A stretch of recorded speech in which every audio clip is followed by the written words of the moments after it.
اس کا اس سے کیا تعلق ہے ابھی آپ کو سمجھ میں آ جائے گا کہ جب پاکستان میں جمہوریت کو کنٹرول کرنے والے 78 برسوں سے موجود ہوں تو پھر وہاں پر بندوق کے ذریعے ہی حکومت جو ہے وہ بنائی جاتی ہے، لوگوں کو ہٹایا جاتا ہے، احتجاج کرنے والوں پر گولی چلائی جاتی ہے۔ آج بھارت کے اندر گولی نہیں چلی چونکہ وہاں کی اسٹیبلشمنٹ، وہاں کی فوج وہاں کی سیاست کے اندر مداخلت نہیں کرتی، اور یہ وجہ تھی کہ یوتھ کو موقع ملا، وہ سڑکوں پر آئی اور انہوں نے اپنے حقوق کے لیے بات کی۔ کسی سیاسی جماعت سے ان کا کوئی تعلق نہیں ہے، لیکن پاکستان کے اندر جو بھی حق کی بات کرتا ہے نا، پہلا جو اس کو تانا دیا جاتا ہے یا گالی نکالی جاتی ہے، اسے کہا جاتا ہے کہ ہاں یہ یوتھیا ہے، یہ مرانڈو ہے۔ یہ فرق ہے پاکستان میں۔ اور جو خان صاحب نے کہا نا کہ بندوق کے زور پر ہر چیز کا حل نکالنے کا فارمولا، 78 برسوں سے دوستو یہی ہو رہا ہے۔ ایک رجیم آتی ہے، اس کا بولنا بھی اچھا، اس کا دیکھنا بھی اچھا، اس کی پالیسیز بھی سب سے بہترین، لاجواب، اور اس کا آنے والا کل بھی بہترین ہوگا، اور سہانے خواب دکھائے جاتے ہیں۔ وہ رجیم چلی جاتی ہے، پھر ایک نئی رجیم، اور سیاستدان اداکار بنتے رہے۔ یہ جو 30 برس سے حکومتیں کر رہے ہیں، آپ کو کیا لگتا ہے کہ یہ عوام کے ووٹ سے آئے، یا عوام کے ووٹ سے آنے کا ان کو کوئی شوق ہے، یا عوام سے ووٹ سے آنے کی جو حکمت عملی ہے یا طریقہ کار ہے، اس کو آپ نے مروثیت کے ساتھ بھی ٹرانسفر کیا؟ نہیں، یہ ٹرانزیشن ایسی نہیں ہوئی۔ پاکستان کے اندر ان لوگوں کو پتا ہے کہ جناب ہم نے اگر دوبارہ اقتدار میں آنا ہے تو ووٹ کی طاقت سے نہیں، ہمیں جی ایچ یو کی طاقت سے آنا ہوگا۔ یہی سوال ہے نا۔ بھارت کے اندر ایسی کوئی طاقت موجود نہیں تھی جس کی وجہ سے آج وہاں پر بھارت کی سرکار کو گھٹنے ٹیکنے پڑے۔ دوسری چیز، اور دوستو دوسری ٹویٹ، عمران خان اڈیالہ جیل 18 اکتوبر 2025 کو انہوں نے کہا کہ مجھے پوری توقع ہے کہ میری ہدایت کے عین مطابق نئے وزیر اعلیٰ خیبر پختونخوا سہیل افریدی میرے ویژن، قبائلی روایات اور عوامی امنگوں کی روشنی میں وفاقی حکومت کو خیبر پختونخوا میں امن کے بہترین فارمولے پر عمل کروانے اور دیرپا امن کے قیام میں بہترین کردار ادا کرنے میں کامیاب ہوں گے۔ یہ ان کی ٹویٹ بڑی ریلیونٹ بھی ہے، خاص طور پہ ایسے ماحول میں جب سہیل افریدی کے خلاف ایک آپ کو محاذ نظر آئے گا، سوشل میڈیا پہ تنقید ہو رہی ہے، پارٹی کے اندر ایک ناراض گروپ آپ کو نظر آتا ہے، تو اس ماحول کے اندر یہ بڑی ریلیونٹ ایک ٹویٹ تھی جس میں انہوں نے سہیل افریدی کو آگے کا ویژن دے دیا۔ نئے وزیر اعلیٰ سہیل افریدی ویژن کیا تھا؟ قبائلی علاقوں کے ساتھ، قبائلی روایات کے ساتھ اور عوامی امنگوں کے ساتھ وہ کھڑے ہوں گے، اور پھر دوسری طرف جو ان کو پیغام عمران خان کی رہائی کے حوالے سے بہنیں پہنچاتی رہی ہیں کہ اسٹریٹ موبلائزیشن کو تم نے عروج پر لے کر جانا ہے۔ دوستو تیسری ٹویٹ، 19 اکتوبر 2025، میں گزشتہ 2 دہائیوں سے دہشت گردی سے نمٹنے کی واضح حکمت عملی بیان کرتا رہا ہوں۔ اسی حکمت عملی کے باعث تحریک انصاف کے 3.5 سالہ دور حکومت میں دہشت گردی پر بہت حد تک قابو پا لیا گیا۔ اور یہ جو 2 دہائیوں کی دہشت گردی کا جو معاملہ ہے نا، ایک بات آپ کو میں نے کل بھی بتائی تھی بڑی تفصیل کے ساتھ، کہ جب آپ عمران خان کی پوری سیاست کو اور 30 سال کی جدوجہد کو دیکھتے ہیں تو اس میں آپ کو ڈرون حملے، قبائلی علاقوں میں ان کا جانا، لوگوں سے جو ان کا ایک اٹھنا بیٹھنا اور محبت تھی، لوگ اسے آج تک فراموش نہیں کر سکے۔ سر 3 سے 4 جنریشنز ایسی ہیں ماضی کی جو عمران خان کی سیاسی جدوجہد کو دیکھ چکی ہیں، اور آج اور آنے والی 3 جنریشنز تیار کھڑی ہیں کہ عمران خان، دیکھیں یہ جو بھٹو اگر تقریباً کوئی 40-50 سال کے بعد بھی زندہ ہے تو قربانی عمران خان کی ان 78 برسوں میں سب سے بڑی ہے۔ ایک عامر نے بھٹو کو پھانسی پر لٹکا دیا، اور اس بھٹو کی پھانسی کو آج پاکستان تحریک انصاف کس طرح سے کیش کروا رہی ہے آپ کے سامنے ہے۔ لیکن اس جنریشن کو پاکستان کے طاقتور حلقوں کے سامنے ڈٹ کے کھڑے ہونے کی جو ایک مہم تھی، شعور کی جو مہم تھی، وہ عمران خان نے چلائی، اور آج بھی یہ مہم جو ہے اپنے زور و شور سے چل رہی ہے۔ تو یہ اتنی جلدی اس کا اثر کم نہیں ہوگا اس مہم کا۔ اگلی جنریشنز اور آنے والی جنریشنز کے اندر آپ کو عمران خان ہر دور میں، جب بھی جمہوریت کی بات ہوگی، پاکستان کی ایک جمہوری سٹرگل کی بات ہوگی، عمران خان کا نام ہمیشہ آپ کو نظر آئے گا۔ پھر خان صاحب کی ایک اور ٹویٹ کہ 18 اکتوبر 2025 ملٹری آپریشنز میں ہر طرف پاکستانی شہید ہو رہے ہیں، چاہے وہ عام شہری ہوں، پولیس والے ہوں یا فوجی ہوں، تو عام پاکستانیوں کی عمران خان جو ہے وہ بات کر رہے ہیں۔ اب دوستو بات کریں گے علیمہ خان کی اسٹریٹ موومنٹ کی۔ میدان کے اندر جو پہلی ویڈیو ہماری تھی اس میں جو انہوں نے باتیں کہی، کیونکہ یہ پوری موومنٹ اور جو اسٹریٹ موبلائزیشن کی جو تحریک ہے وہ رات تک جاری رہی ہے۔ علیمہ خان یہ کہتی ہیں کہ ہم چاہتے ہیں کہ سب مل کر بڑی تعداد میں نکلیں اور اس جعلی حکومت پر دباؤ ڈالیں۔ جسمانی تشدد سے زیادہ برا قید تنہائی میں رکھ کر ذہنی ٹارچر کرنا ہے، اور عمران خان 9 ماہ سے قید تنہائی میں ہیں۔ دنیا کا قانون ہو یا پاکستان کا قانون، 2 ہفتے سے زیادہ کسی کو قید تنہائی میں رکھنا جرم ہے۔ عمران خان کو 9 مہینے سے قید تنہائی میں رکھا ہوا ہے۔ ہمیں عمران خان کی آنکھ کی فکر ہے، جس کی 85% بینائی ضائع ہو چکی ہے۔ اس وقت ان کی کوئی خبر نہیں۔ لوگ تیار ہیں، یہ خوش آئند ہے، لیڈرشپ بھی تیار ہے، اور 5 اگست کو جلسے میں وزیر اعلیٰ تحریک کا اعلان کریں گے اور کتنی دیر، اور عمران خان کو ہم نے قید تنہائی میں چھوڑنا ہے، اور پھر آج دوبارہ سے اسٹریٹ موومنٹ کے لیے جو ہے وہ دوبارہ نکلیں گی. تو یہ علیمہ خان کی موومنٹ ہے، تحریک ہے جو سہیل افریدی کو چلانی چاہیے. چلیں خیر، مجھے ایسا لگتا ہے، میں نے آج تحریک انصاف کے دوست 2-3 تھے جن سے میری پشاور میں بات ہوئی، اور گائے بگائے میری ان سے بات ہوتی بھی رہتی ہے. دوستو، جو ایک جنرل سینٹیمنٹ ہے تحریک انصاف کے قائدین کے اندر، انہیں وہاں پہ اب خوف یہ لگ گیا ہے کہ اگر ہم نہ نکلے تو لوگ جو ہیں ہمارے خلاف ہو جائیں گے. ٹھیک ہو گیا. اس کے بعد علیمہ خان کی تنقید، علیمہ خان کا ان کو بار بار آئینہ دکھانا. تنقید سے میں بہتر یہ لفظ جو ہے وہ آئینہ دکھانے کا ہے کہ ان کو بتایا جاتا ہے. اور آج بھی انہوں نے بڑی جو ہے وہ اتحاد کی بات کی ہے. کسی کو غدار نہیں کہا، کسی کو پارٹی کا میر جعفر میر صادق نہیں کہا. ہم تو خیر بہت سخت الفاظ استعمال کرتے ہیں، رانگ نمبرز بھی کہتے ہیں. وہ آج بھی چاہتی ہیں کہ پاکستان کے اندر جو عمران خان کی جو تحریک ہے، عمران خان کی رہائی کی جو تحریک ہے، اسے تمام دھڑے مل کر چلائیں. جو جنرل پرسیپشن ہے، جو جنرل سینٹیمنٹ پاکستان تحریک انصاف کے اندر پایا جاتا ہے کہ جناب بہنیں جس انداز میں باہر نکلی ہیں، اگر ہم نہ نکلے تو ہمارے خلاف لوگ ہو جائیں گے، تو پھر نکلو، نکلتے کیوں نہیں ہو. دوسری طرف بہنوں نے یہ جو گیپ آ گیا تھا نا ورکر تحریک انصاف قائدین اور عوام کے درمیان، اس کو برج کر رہی ہے. اگر آپ غور کریں اس میں علیمہ خان کا تو کچھ لینا دینا نہیں ہے کہ پارٹی میں اگر کرسی کسی کی مضبوط ہوگی، عوام اگر سہیل افریدی کے لیے سافٹ کارنر رکھتی ہے آج بھی تھوڑا سا، تو اس میں سہیل افریدی کا فائدہ نا. علیمہ خان کا تو کیا فائدہ ہوگا؟ وہ صرف اپنے بھائی کی رہائی کے لیے الشفا ہسپتال منتقل کرنا اور ان کو قید تنہائی سے نکالنا، اس کے لیے کوشش کر رہی ہیں. تو جنرل سینٹیمنٹ یہ ہے کہ علیمہ خان اس گیپ کو کور کریں گی، اور یہ گیپ موجود ہے، اور انہیں وہاں پہ خوف ہے کہ اگر یہ نہ ہوا کور اور یہ لوگ جو ہیں وہ ہمارے خلاف ہو جائیں گے. دوسرا الیکشن تو پھر آپ بھول جائیں بھائی، آپ کو دوسرا الیکشن کیا، آپ کو کوئی الیکشن بھی نہیں ملے گا. اور کے پی کے اندر جو آپ کی حکومت پچھلے کئی سالوں سے بن رہی ہے، پھر آپ اس حکومت کو بھی بھول جائیں. لوگ پھر کوئی اور آپشن نکالیں گے، وہ آپ کو ووٹ نہیں ڈالیں گے، کیونکہ آپ نے عمران خان کے جس مینڈیٹ کے اوپر آپ کو لا کر بٹھایا گیا، آپ نے اس مینڈیٹ کے ساتھ وفا نہیں کی. اور بھی صاحب کو خبر یہ دیں کہ پاکستان تحریک انصاف کی پارلیمانی کمیٹی کا اجلاس ہوا، اور سہیل افریدی اور ارکان کے درمیان سخت جملوں کا تبادلہ ہوا. روز کوئی نہ کوئی آپ کو نا کنٹروورسی تحریک انصاف کے اندر جو ہے نظر آئے گی. سہیل افریدی صاحب سے تلخ کلامی کیسے ہوئی؟ پارٹی کے ناراض ارکان نے سخت تقریریں کی. رہائی پر مشاورت کے لیے جو اجلاس بلایا گیا، وہاں پر لوگ ایک دوسرے کے خلاف تھے، بد نظمی کا شکار ہوئی، لوگ کھڑے ہو کر سوال کرتے رہے، اور سہیل افریدی پھر ناراض ہو گئے، اور ناراض دھڑے کے سخت جملوں سے ماحول تلخ ہو گیا. ارکان کے سخت جملوں پر وزیر اعلیٰ ناراض ہوئے. ارکان کے تحفظات دور کرنے کے لیے انہوں نے کوئی یقین دہانی کروائی گئی، لیکن نہیں ہوئی. اب فضل الہی صاحب جی رکن اسمبلی، ان سے جو بات چیت ہوئی ہے یہ ذرا سنیں وہ کیا کہہ رہے ہیں. پارلیمانی پارٹی کے اجلاس میں سب نے شرکت کی. ہم ناراض اراکین نے مطالبہ کیا کہ حلف لینے کے لیے کنونشن کروایا جائے. سینٹ انتخابات کی طرح بانی کی رہائی تحریک پر بھی سب سے حلف لیا جائے. اب یہ کہہ یہ رہے ہیں کہ یہ جو رہائی والا معاملہ ہے نا، سارے غدار ہیں، بھاگ جاتے ہیں. آپ کے سامنے بیٹھ کر کہیں گے کہ ہم نکلیں گے، ہم آئیں گے، ہم کریں گے، اور جب عملی طور پر نکلنے کی بات آتی ہے تو کوئی پہنچتا نہیں ہے. تو لہٰذا آپ تمام لوگوں سے حلف لیں اور ان سے کہیں کہ آپ عمران خان کی رہائی کے لیے اس وقت تک اسلام آباد سے واپس نہیں آئیں گے جب تک عمران خان رہا نہیں ہو جاتا. دیکھیں اب حلف کے اوپر اگر بات آ گئی ہے تو پھر آپ انکاری سمجھیں، کیونکہ تحریکیں جذبے سے چلتی ہیں.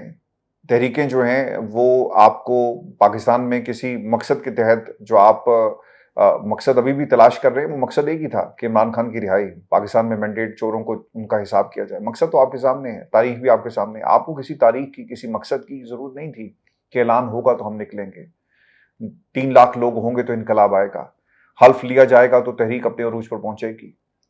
یہ صرف نہ کرنے کے بہانے ہیں، اور یہ تحریک پاکستان تحریک انصاف کی اس لاٹ سے مجھے نہیں لگتا کہ یہ ممکن ہوگی. آئی ایم ریئلی سوری، میں یہ تمام باتیں وقت سے پہلے نہیں کرنا چاہتا. لوگوں کے جو اختلافات اپنی جگہ پر، لڑائیاں بھی کر رہے ہیں، لیکن لوگ کوشش کر رہے ہیں. تو لیٹ سی کہ 5 کو یہ کون سا تیر مارتے ہیں اور 5 کو کیا ہوتا ہے. اور پھر صاحب کو خبر یہ بھی دیں کہ نئی مشرف بٹ صاحب نے جی ایک سٹوری دی. وہ سٹوری سن لیں وہ کیا ہے، پھر اس کا تھوڑا سا پوسٹ مارٹم بھی کرتے ہیں. وہ یہ کہتے ہیں کہ حکومت کے علاوہ بھی پی ٹی آئی کو بااثر وفاقی وزیر نے علیحدہ پارلیمنٹ ہاؤس میں کہا کہ میں آپ سے ملنا یا معاملات حل کرنا چاہتا ہوں، لیکن بعد میں سب نے عمران خان کی رہائی اور عوامی ایشوز کی بجائے ذاتی کیسز اور معاملات پر خفیہ میٹنگ سی، جن میں سی ایم کے پی کے بھی شامل تھے، اور پھر اڈیالہ کے باہر پہلے کارکنان اور پھر فیملی ممبر نہ آئے. اچھا، اگر آپ اس سٹوری کو، اس کا فوری طور پہ اگر آپ مجھ سے ریئیکشن لیں تو میں کہوں گا کہ ہاں یار یہ بالکل سٹوری ٹھیک ہے، چونکہ ہمارے سامنے پاکستان تحریک انصاف کے جتنے بھی جو لیڈرز ہیں وہ کس قسم کی تحریک چلا رہے ہیں اور اس کا انہوں نے کیا حلیہ عمران خان کے بیانیے کا بنا دیا وہ آپ کے سامنے ہے. تحریک نہیں چلاتے. اچکزئی غائب ہو گیا, آپ نے دیکھا وہ اچکزئی صاحب نظر نہیں آ رہے, اپوزیشن لیڈر نظر نہیں آ رہے, تو آپ کو لگے گا کہ ہاں یہ بات بالکل ٹھیک ہے. لیکن دوستو ایک بات آپ نے یاد رکھنی ہے, برطانیہ میں رہتے ہوئے کیونکہ یہاں پہ ڈیفیمیشن بہت آسان ہے اور کوئی بھی شخص عدالت میں جا کر اپنے اوپر لگنے والے الزامات کا آپ سے سوال کر سکتا ہے. تو ہماری نا چونکہ ٹریننگ ایسی ہو گئی ہے تو ہم اسپیکولیشن کے اوپر جاتے نہیں ہیں. ہارڈ ایویڈنس کدھر ہے کہ ہاں فلاں بندہ جا کر فلاں وزیر کو ملا, انہوں نے کہا جی کہ ایک طاقتور وزیر سے کچھ لوگ ملے اور سی ایم بھی اس میں شامل تھا. اب سی ایم کا مسئلہ کیا ہے؟ سہیل افریدی صاحب جو ہیں بہت آسان ٹارگٹ ہے نا کہ یار سارے سہیل افریدی کے اوپر جو ہے وہ حملہ کر دو, کیونکہ سہیل افریدی نے ان کو عدالت میں گھسیٹ نہیں سکتے, اگر گھسیٹیں گے بھی تو وہاں پہ پھر ثابت کرنا پڑے گا. تو یہ ایک طرح سے بات جو ہے نا پنجابی میں کہتے ہیں نا گل رولے سے پہ جائے گی, کیونکہ آپ کا سسٹم ایسا نہیں ہے. لیکن سٹوری وہی ہوتی ہے کہ جس پہ نام لیا جائے, کیا کہا اور کیوں کہا. یہاں پہ بیٹھ کے 10 سٹوریز ہم بنا لیتے ہیں. مثال کے طور پہ اگر میں یہ کہوں کہ پاکستان تحریک انصاف کے اندر سہیل افریدی صاحب جا کر ایک طاقتور شخصیت کو ملے اور انہوں نے کہا کہ جناب میری کرسی کا کچھ کر لیں, عوام کو میں سنبھالوں گا, تحریک نہیں چلے گی, تو اس قسم کی اسپیکولیشن جو ہے اس کا کوئی فائدہ نہیں ہوتا. آپ یا تو خبر دیں اور بتائیں کہ کیا کہا, کس نے کہا, کہاں میٹنگ ہوئی, ثبوتوں کے ساتھ. ہارڈ ایویڈنس جو ہے نا وہ جرنلزم کے اندر بہت امپورٹنٹ ہوتا ہے. اور اس سے سن کر اس سے سن کر, چونکہ پاکستان تحریک انصاف نا بہت ہی آسان ٹارگٹ ہے. آپ سارا دن تحریک انصاف کو برا بلا کہیں, آپ کو سرکار پوچھے گی بھی نہیں. آپ کو پاکستان میں کوئی پوچھنے والا نہیں ہوگا کہ ہاں یار تمہاری جرت کیسی ہوئی کہ تم نے پاکستان تحریک انصاف اس ملک کی ایک جماعت اس کے بارے میں یہ باتیں کر رہے ہو. کوئی نہیں پوچھے گا. لہٰذا جتنی مرضی خبریں آپ جو ہے وہ چلانا شروع کر دیں اور لوگ پھر وہ نیشنل ٹی وی کے اوپر ماریا بیمن کے پروگرام کے اندر, and I am really surprise کہ یہ خبریں چل رہی ہیں. خیر جرنلزم سر اب رہ ہی گئی ہے. اب تو سننے میں یہ بھی آ رہا ہے کہ مجیب الرحمان شامی صاحب نے 17 سال کے بعد دنیا ٹی وی کو خیر بات کہہ دیا ہے, اور مجیب الرحمان شامی صاحب کے ساتھ کام کرنے کا جی موقع بھی ملا. خیر وہ پروگرامنگ میں تھے, ہمارا نیوز کا ان سے صرف جو انٹریکشن ہوتا تھا وہ خبروں کے حوالے سے ہوتا تھا. جب انہوں نے کوئی خبر پوچھنی ہوتی تھی کہ اس کی ڈیٹیلز کیا ہیں آپ کے پاس ہوں گی بتا دیں, تو ہم بتا دیا کرتے تھے. تو پاکستان میں سر اب اسی قسم کی جرنلزم ہے. This is what Pakistan journalism is all about, اس کے علاوہ کچھ نہیں ہے. اور پھر خبریں آپ کو اسی قسم کی ملیں گی. اور دوستوں آپ کو خبر یہ دیں کہ پاکستان مسلم لیگ نون کا پاکستان کی جمہوری سیاست سے اب دور دور تک کوئی تعلق نہیں رہا. اب یہ ٹک ٹاکرز کی جماعت بن گئی ہے.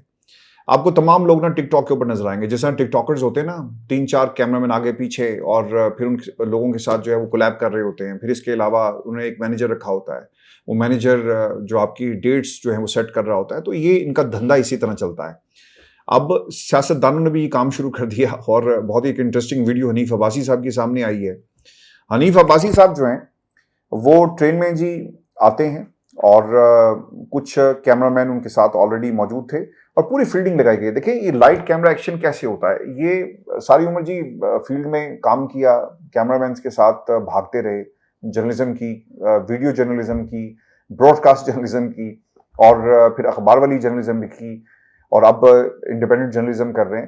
تو یہ ہم نے تمام کام ہوتے ہوئے دیکھے ہیں. یعنی اگر آپ کو یاد ہو کہ جب عمران خان صاحب کے جلسے ہوا کرتے تھے تو ہمیں انسٹرکشنز تھی یا ایک پروڈیوسر کی حیثیت سے اور ایک ایگزیکٹو ہیڈ کی حیثیت سے ٹیلی ویژن کے اوپر چلنا کیا ہے, آپ اس کو نا سنوارتے ہیں کہ یار سب سے اچھا شاٹ آپ کے پاس ہوگا. یہی خواہش ہوتی ہے نا کہ یار سب سے کلوز شاٹ, عمران خان کا پہلا شاٹ گاڑی سے نکلتے ہمارے پاس ہونا چاہیے. تو وہ ہم کیمرہ پلیسمنٹ آلریڈی پہلے کروا دیا کرتے تھے کہ یہاں سے عمران خان کی انٹری ہوگی اور یہاں سے ایگزٹ ہوگا, اور یہ تقریر کے لیے بہت بہترین شاٹ ہے. اب اس ویڈیو کو دیکھیں غور سے. حنیف عباسی صاحب آتے ہیں, کیمرہ مین آلریڈی پہلے موجود ہیں, اور وہ کیمرہ مین ایک دوسرے کو کیا کہہ رہے ہیں یہ پوری گفتگو سنیں, اور آپ کو نا اس سے اندازہ ہوگا کہ پاکستان میں یہ میں اس پورے کنبے کو ٹک ٹاکرز کی جماعت کیوں کہہ رہا ہوں. سنیں اسے ذرا. آقا میں باہر ہی ہوں.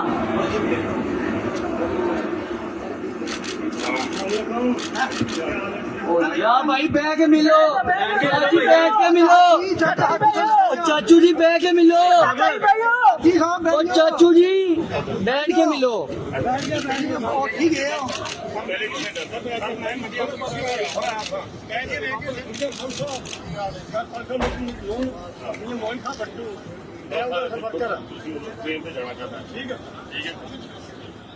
تو دوستوں آپ نے دیکھا کہ باقاعدہ لائٹ کیمرہ ایکشن کی سرکار ہے. آپ ان سے کیا ایکسپیکٹ کریں گے؟ اب وہ مریم مظفر آباد گئی تو وہاں پہ جی انہوں نے 10 یا 11 بسز جو ہیں وہ لے کر آ گئے، اور الیکشن کمیشن کہاں ہے؟ کوئی ان سے سوال نہیں کر سکتا، کیونکہ الیکشن کمیشن اگر سوال کرے گا تو پھر الیکشن کمیشن سے سوال ہوگا نا کہ تمہاری جرت کیسے ہوئی کہ تم نے پاکستان کے اندر ایک حکمران خاندان سے سوال کیا. تو this is what the brand of democracies in Pakistan. اب آپ کو سمجھ میں آئی کہ ہمارے ہاں نوجوان جب سڑک پہ نکلتا ہے اسے گولی ماری جاتی ہے، اور جب نکلے گا تو اسے کہا جائے گا کہ دیکھیں جی اخلاقیات ختم ہو گئی، پاکستان کے اندر بڑے چھوٹے کی تمیز نہیں ہے، اور یہ لوگ کیسے باتیں کرتے ہیں. اس قسم کے ہمیں بھاشن دیے جاتے ہیں.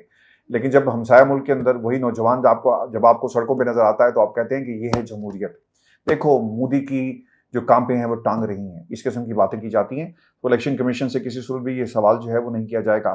تو میں آپ کو اب خبر یہ بھی دے دوں کہ حمزہ شہباز صاحب جو ہیں وہ باقاعدہ طور پر پرائم منسٹر ہاؤس میں جی چلے گئے، اور کافی عرصے کے بعد ان کو یہ ذمہ داریاں دی گئیں. اس سے پہلے ان کی کوئی فیملی کی ایشوز تھے جس کی وجہ سے وہ آپ کو عملی سیاست میں نظر نہیں آ رہے تھے، لیکن اب وہ دوبارہ ایکٹیو ہوئے ہیں. سوال یہ پیدا ہوتا ہے کہ شہباز شریف کے ہوتے ہوئے بیٹا آ جائے اور پھر دوسری طرف مریم جو ہیں وہ کیا کریں گی؟ اگلا ٹینیور اور اگلی باری کس کی ہوگی؟ شہباز شریف صاحب باری دیں گے یا پھر خاندان کے کسی فرد کو یہ شرف جو ہے نصیب ہوگا، یا حمزہ شہباز کی پرائم منسٹر میں آمد، پرائم منسٹر ہاؤس کے اندر آمد جو ہے وہ مریم نواز اسے ایکسیپٹ کر سکیں گی یا نہیں کر سکیں گی؟ بتایا جاتا ہے جی کہ وہ پرائم منسٹر ہاؤس، وزیر اعظم ہاؤس کے 6ٹھے فلور پر بیٹھیں گے اور حمزہ شہباز پبلک اکاؤنٹس کمیٹی کے معاملات کو بھی دیکھیں گے، اور وہ کارکنان کے مسائل حل کرنے کی کمیٹی تشکیل دیں گے. یعنی لاہور کا جو مسئلہ ہے وہ اسلام آباد میں پرائم منسٹر ہاؤس میں بیٹھ کر جو ہے اسے دیکھا جائے گا، پرکھا جائے گا، اور لوگ کوشش کریں گے آپ کے اسلام آباد میں بیٹھ کے. یعنی دادا ابو کی جگیر ہے ان کے. پاکستان عام آدمی کے لیے تھوڑی قائد اعظم محمد علی جناح نے اور لاکھوں لوگوں کی قربانیوں سے بنا تھا، ان کے لیے بنا تھا کہ یہ آج حکومت کریں گے، ان کے بچے حکومت کریں گے، ان کے خاندان کے باقی لوگ حکومت کریں گے. 1980s کے اندر نواز شریف صاحب نے پہلی دفعہ وزیر اعظم بننے کی خواہش کا اظہار کیا. آج میں پڑھ رہا تھا، ایک پوسٹ کسی دوست نے شیئر کی ہوئی تھی، اور آج 2026 میں بھی انہیں دوبارہ سے وزیر اعظم ہی بننا ہے. تو جس ملک کے اندر اگر آپ دیکھیں تو تقریباً کوئی 40-46 سال ہو گئے، ان 46 ایئرس کے اندر نواز شریف صاحب کی یہ خواہش پوری نہیں ہوئی، اور جب پوری ہوتی ہے بار بار اسی خواہش کا اظہار کرتے ہیں. اس کرسی میں ایسا کیا ہے کہ آپ باز نہیں آتے اور آپ چاہتے ہیں کہ یہ کرسی آپ کو بار بار ملے؟ اس کی وجہ دوستوں کیا ہوتی ہے کہ ایک پرائیویٹ انٹرپرائز آپ چلا رہے ہیں. جب خاندان کا سربراہ وزیر اعظم ہوگا تو پھر سارے عہدے آپ کے پاس ہیں، آپ کے پاس ایسی پالیسیز بنانے کا اختیار ہے جس سے آپ اپنے کاروبار کو مضبوط کریں گے. اور اس آخر میں بات کریں گے ایران امریکہ جنگ کے حوالے سے، اور 200 امریکی فوجی ہلاک ہوئے اور 11 جہاز ان کے تباہ ہوئے ہیں. اور یہ سٹیٹمنٹ آئی ہے جی پاکستان انقلاب کی طرف سے. پاکستان انقلاب کی سٹیٹمنٹ کے مطابق ترجمان جنرل حسین کہتے ہیں، ان کا یہ دعویٰ ہے کہ اسلام آباد مفاہمتی یادداشت کی خلاف ورزی کے بعد سے ایران کے جوابی حملوں میں 200 سے زائد امریکی فوجی ہلاک ہوئے، جبکہ زخمیوں کی تعداد اس سے کہیں زیادہ ہے. انٹرویو میں جنرل حسین نے کہا کہ امریکی ہلاکتوں سے متعلق واشنگٹن کے اعداد و شمار سراسر جھوٹ ہیں. ایرانی حملوں میں خطے میں امریکہ کے 8 فوجی مراکز کو نشانہ بنایا گیا، جبکہ ایک مقام پر موجود 20 حفاظتی شیلٹرز بھی تباہ کر دیے گئے. امریکی حکومت کو صحافیوں کو تباہ کرنے والے امریکی فوجی مراکز کا دورہ کرانا چاہیے تاکہ وہ خود اندازہ لگا سکیں کہ کتنے امریکی فوجی مارے گئے. سعودی عرب پہ حملہ ہوا، انہوں نے اس خبر کو پبلکلی آ کر آن ہی نہیں کیا، انہوں نے دبا دیا ہے. اور جو سب سے بڑی خطے کی جو ریفائنری ہے اس کو ٹارگٹ کیا گیا ہے. دنیا کی تیل کی قیمتیں اب بہت اوپر جائیں گی، اور آپ دیکھیں گے کہ آنے والے دنوں میں کیا ہوگا. تو وہ ممالک جہاں پہ لوگوں کو سزائیں دی گئی کہ انہوں نے ویڈیوز شیئر کی آن لائن، وہ دنیا میں سوشل میڈیا کے ذریعے جو تصویریں جا رہی تھی اس کو روک رہے ہیں. تو وہ کس طرح سے امریکہ ان تمام خطے میں لوگ جو مارے گئے، جن بیسز کو ٹارگٹ کیا، جا کر دکھائیں گے. دیکھیں اس پہ رشیا کی جو انٹری ہے نا بہت ہی امپورٹنٹ ہے، اور اب تو یہ بھی بتایا جاتا ہے کہ رشیا کے سیٹلائٹس جو ہیں وہ استعمال ہو رہے ہیں، اور رشیا نے بھرپور طریقے سے اس پوری کارروائی کے اندر اپنا جو ہے وہ حصہ ڈالا. چونکہ امریکہ اور رشیا کی جنگ ساری عمر رہے گی جی، یہ کبھی بھی دوست نہیں ہو سکتے. اور ایک طرف رشیا کی کولڈ وار، اب آج آپ دیکھ لیں کہ جب دشمن کو آپ نے براہ راست اگر آپ اسے جنگ نہیں کر سکتے تو پھر طریقہ کار کیا ہے کہ وہاں ایسے محاذ جہاں پہ وہ لڑ رہا ہے وہاں پہ آپ اس کے دشمنوں کے ساتھ جا کر کھڑے ہو جائیں. زیلنسکی نے یہ دعویٰ کیا، یوکرین میں سے یہ دعویٰ سامنے آ رہا ہے جی کہ جتنی بھی سیٹلائٹ سپورٹ ہے وہ رشیا کی ہے، وہ روس کی سپورٹ ہے ایران کو. ایران اسی لیے خطے کے اندر بڑی پریسائسلی ٹارگٹ کو اچیو کر رہا ہے. ویورز یہ ہماری آج کی نشست تھی. اپنے کمنٹ ضرور بھیجیے گا، چینل کو سبسکرائب کرنا مت بھولیں. اجازت دیجیے، اللہ نے کے بعد.